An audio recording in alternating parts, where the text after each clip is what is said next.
And if it is evil in your eyes to serve the Lord, choose this day whom you will serve. But as for me and my house, we will serve the Lord. This comes at the end of a long journey. Joshua is speaking to the people after everything they've been through. Wandering, battles, victories, failures, all of it. And he brings them to this moment where it's not about what happened before, it's about what they're going to do now. Choose this day whom you will serve. That's direct, not drifting. No neutral ground. No, I'll figure it out later. Just a clear choice. Because whether we realize it or not, we're all serving something.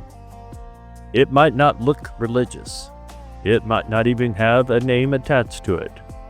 But everyone's life is pointed towards something.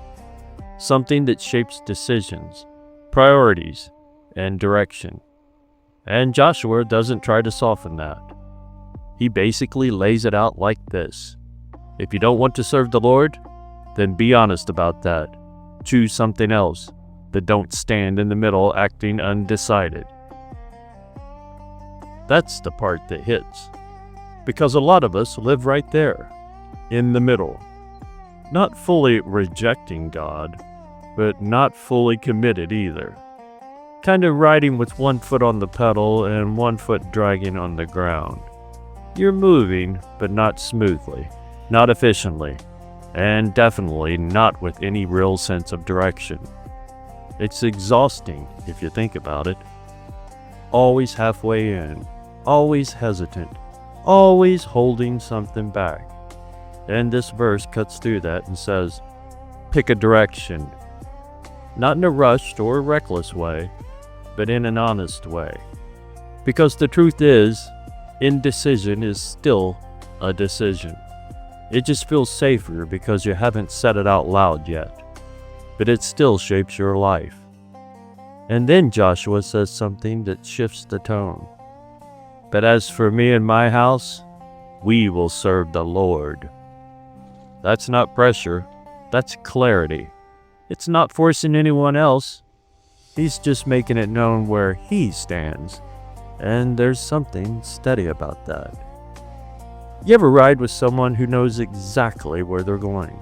They're not swerving, not second guessing every turn. They're just steady. You can feel it. It doesn't mean the ride is easy. It just means it's clear. That's what this kind of decision does. It brings clarity to your life. Not perfection, not instant transformation, but direction. So where does this land in everyday life? Well, it's not about making some dramatic emotional declaration and then hoping it sticks. It's about quiet, real decision. Who am I actually living for right now?